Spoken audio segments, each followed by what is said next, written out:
Inspirar-se, moure's, cuidar-se, disfrutar, riure, estimar...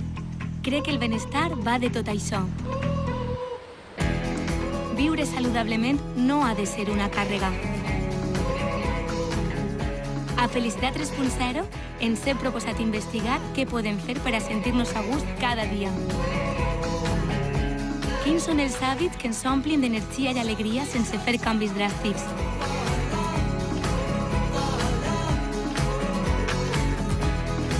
Et convida a viure amb mi el camí a la Felicitat 3.0.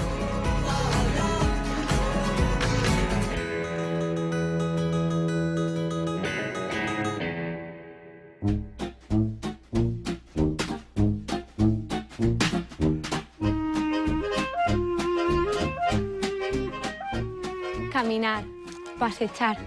Que bé li senta al meu cos i a la meua ment.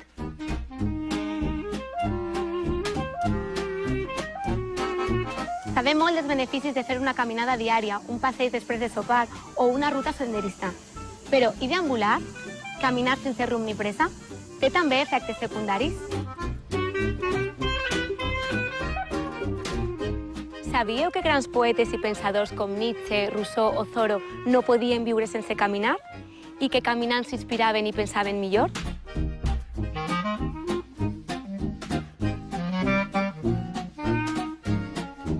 Som més feliços si incloem l'hàbit de caminar en el dia a dia? Ara ho esbrinem. Avui a les cadires de F3 escoltem un arquitecte i urbanista que reivindica una ciutat caminable, una dona que deixa caminar sempre que pot i redescobreix la seva ciutat fotografiant-la, un psicoterapeuta enamorat del camí de Sant Jaume i un reconegut artista britànic que fa més de 50 anys que camina. Ella fa d'eixa experiència una expressió artística, com van poder contemplar recentment al Centre d'Art de València Bombas Gens.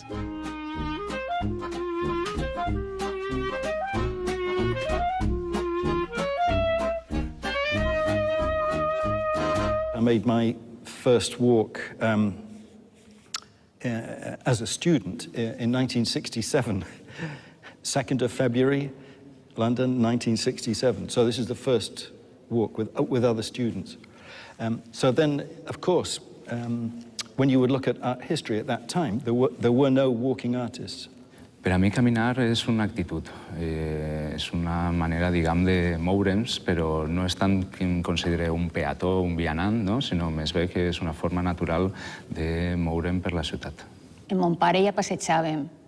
De fet, tinc un camí, que és el meu camí, que està en un poble que es diu Aielo de Rugat, que diguem que és la meua arrel, i és un camí que cada volta que vaig tinc que anar i me'l conec per la punta dels dits, però si jo recorde que anava de xicoteta, després vaig anar en el meu fill, en els meus nebots, i com que trobe allí l'ànima de mon pare. I això jo crec que és el principi. Aquel camí va ser el primer. El tema del Camino de Santiago, aunque simplemente sea por la infraestructura que hay, que significa viajar solo con tu cuerpo y con la mochila, con el peso que admitas, es como, no sé, empodera, tiene algo.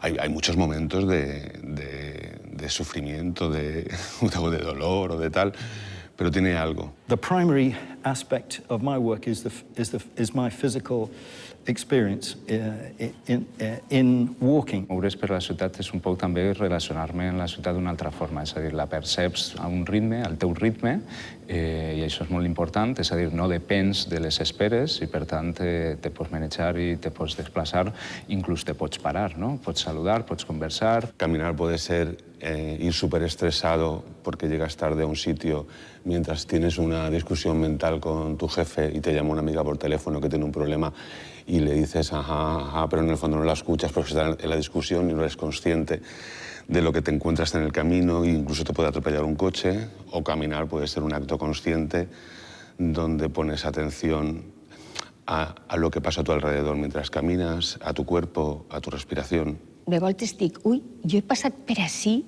milers de voltes i això no ho havia vist.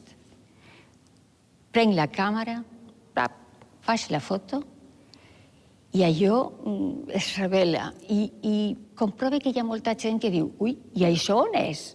Pues això és ahí. «Ui, però si jo passo tots els dies». Sí, però no ho has vist. I ho has vist ara en la meva foto. No tens aquesta actitud tan agressiva com pugues tindre dins d'una màquina, sinó que tens una actitud més bé receptiva, no? Observadora. I això és per mi caminar, descobrir coses. Com en la vida. En la vida no és tot lineal. No tens una línia de vida i la continues i no t'eixes d'ahí. Hi ha gent que sí, poqueta. La meva vida no ha estat eixa. Jo he tingut això dels camins que se bifurquen. I s'han bifurcat i els ha continuat i m'ha agradat continuar-los. Say you have a problem, you're concerned about something in your private life that is a problem.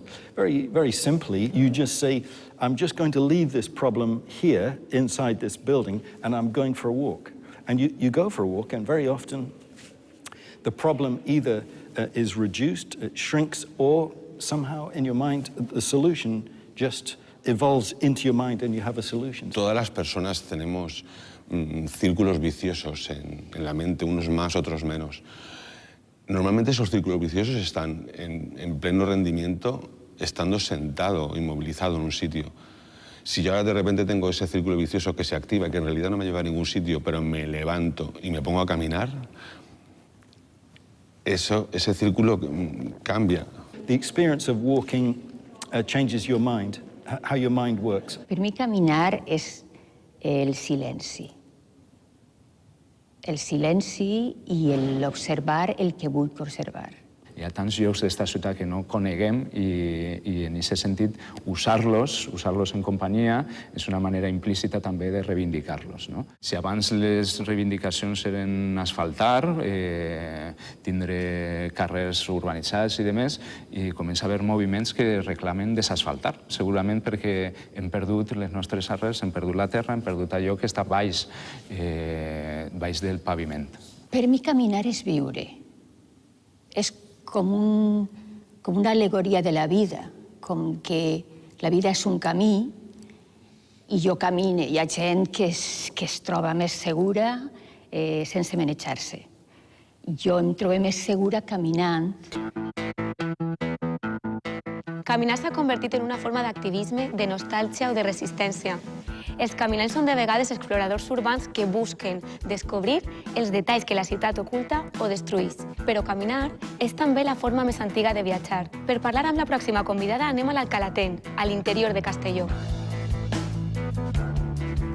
A Azucena-Asís se celebra l'últim divendres de cada mes d'abril una de les manifestacions religioses més antigues i més fascinants del nostre territori, els pelegrins de les Useres. ¿La coneixes? ¿Has vingut alguna vegada? ¿L'has fet? Pero es muy conocida en la provincia de Castellón y en toda la Comunidad Valenciana.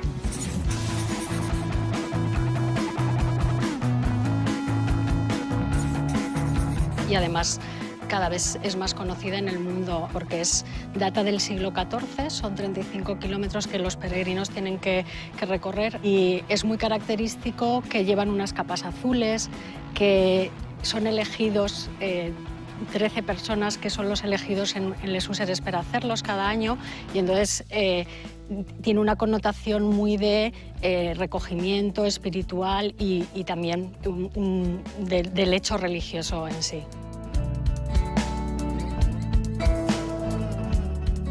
És curiós, Azucena, com hem canviat en la forma de caminar, perquè venim de ser nòmades, però ara ho utilitzem més d'una forma, diria, recreativa, d'oci, busquem temps lliure per a poder anar a caminar quan abans sempre caminàvem.